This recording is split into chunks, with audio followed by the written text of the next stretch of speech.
तो भगवान 3 शर्त शुरू में कह रहे हैं कि तुम्हें अगर भगवत ज्ञान चाहिए, मेरे बारे में अगर कंप्लीट नॉलेज चाहिए, तो सबसे पहले तुम अपने मन को मुझ में लगाओ। लेकिन मन लगेगा कैसे भगवान में? तो उसका उपाय भगवान बता रहे हैं, तुम मेरी सेवा करो। भगवान की सेवा करेंगे तभी भगवान में मन लगेगा, और नहीं सिर्फ मन को ले जाओगे तो नहीं लगेगा। और मेरे शरण, शरण का मतलब क्या होता है? किसी का शरण लेने का मतलब, कोई कहे कि हम आपकी शरण में हैं, इसका अर्थ क्या है? इसका अर्थ है कि उसको सर्वे सर्वा मानना, जो कुछ है वो आप ही है मेरे लिए।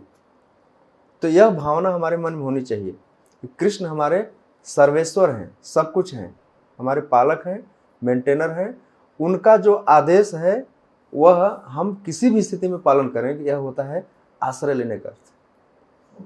मद आश्रय हम लोग करते हैं ना, आश्रय सेरेमनी, वो सर्टिफिकेट लेके आते हैं लोग। मई आसक्त मना पार्थ योगम युंजन मदाश्रय। तो 3 बातें भगवान ने श्लोक की पहली लाइन में ही बता दिया है कि मन जो है यह भगवान में तभी लगेगा जब हम उनकी कुछ सेवा करेंगे। अब प्रश्न उठता है कि भगवान की सेवा कैसे किया जाए? क्या है सेवा में? अगर जैसे आप किसी की सेवा करते हैं या किसी से प्रेम करते हैं, तो कैसे पता चलेगा कि हम प्रेम करते हैं, सेवा करते हैं? सेवा में एक सबसे बड़ी कंडीशन क्या है पता है? सेवा कभी फोर्स से नहीं होती। सेवा का हमेशा जो होती है वो प्रेम से ही होती है।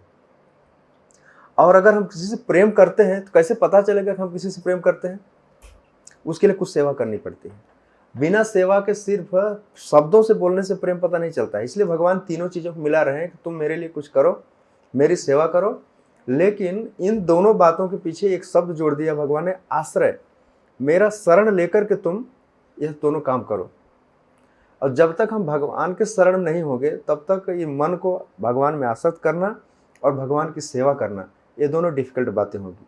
अब मान लीजिए कोई पूछे कि कोई व्यक्ति अगर 3 काम कर दे, तीनों शर्त पूरी कर दे भगवान की, आसक्त भी हो जाए। आसक्ति का मतलब बताया था ना मैंने आपको पिछली बार। आसक्ति का मतलब है कि भगवान के अलावा हमारा मन कहीं और न जाए।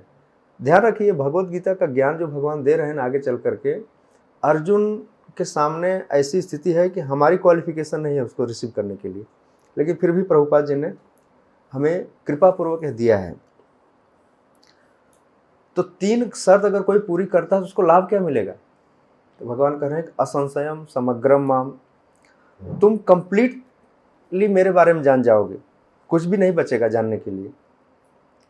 ज्ञाससी, ज्ञाससी ये फ्यूचर टेंस में है, तुम जान जाओगे। लेकिन जानने के लिए तुम्हें 3 कंडीशन पूरी करनी पड़ेगी। कौन सी? आसक्ति, सेवा और शरणागति। यह तीनों स्टेप बाय स्टेप हैं।